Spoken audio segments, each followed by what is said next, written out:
connaissez sûrement le célèbre jeu, le jeu des 7 erreurs.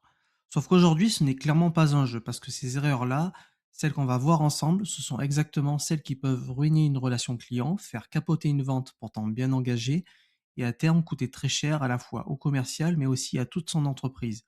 Et le plus frappant dans tout ça, c'est que la majorité des commerciaux commettent ces erreurs régulièrement, souvent sans même s'en rendre compte, simplement parce qu'elles sont devenues des habitudes.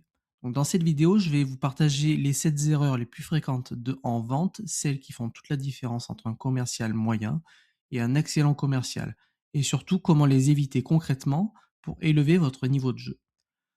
Premier point, première erreur, mal aborder son premier rendez-vous client. Donc, le premier rendez-vous client, c'est probablement l'un des moments les plus décisifs dans toute la relation commerciale, même si en apparence, rien ne semble encore se jouer. Vous pouvez avoir une proposition parfaitement construite, une offre solide et pertinente, mais si la connexion humaine ne se crée pas dès le départ, la suite devient extrêmement compliquée, voire impossible.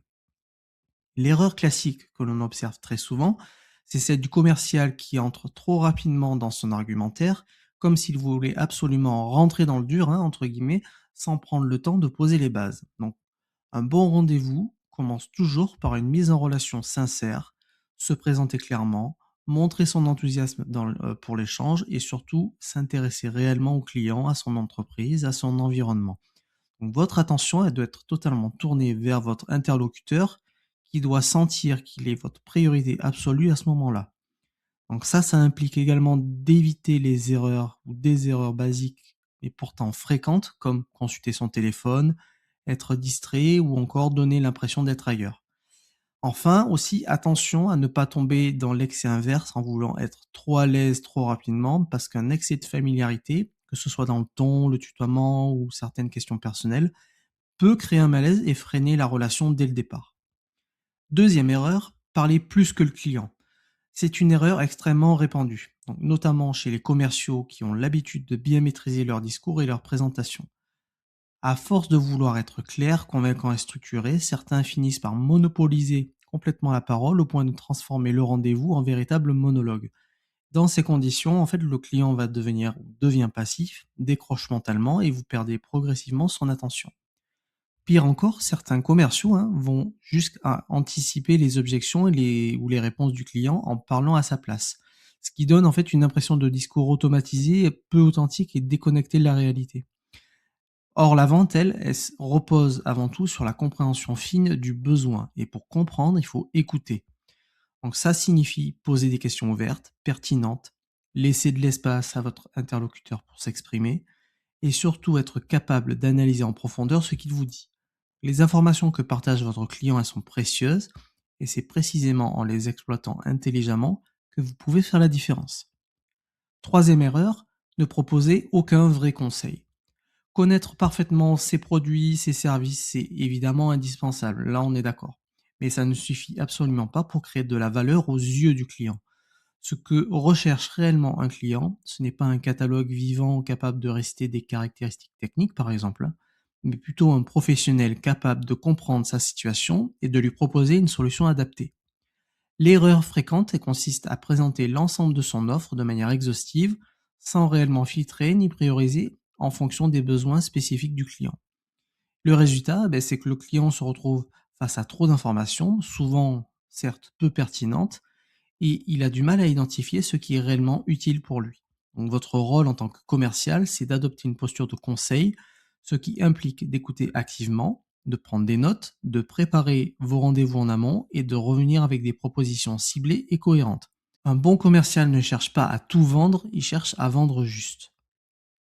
Quatrième erreur, critiquer les choix du client ou la concurrence.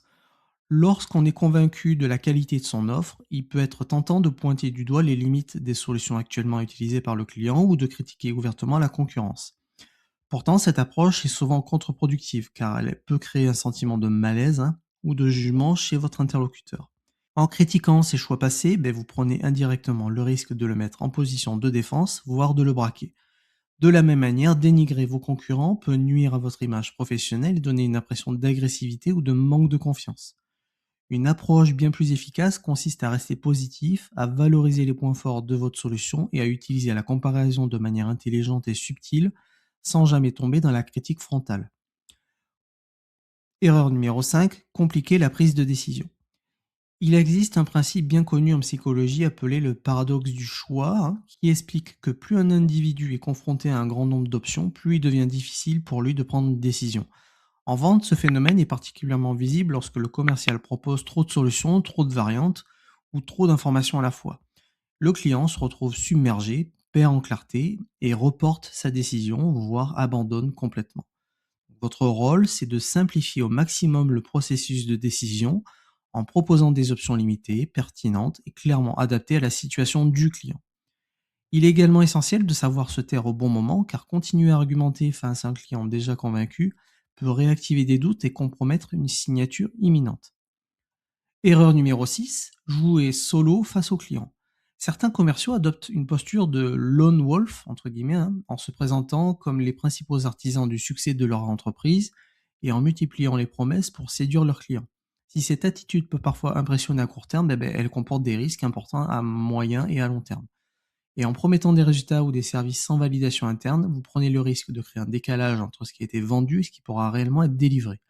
Donc ça, non seulement ça va dégrader la relation client, mais ça va aussi générer des tensions en interne avec vos équipes. Donc un commercial performant, c'est avant tout un maillon d'un système qui travaille en coordination avec les autres services pour garantir la satisfaction client sur la durée.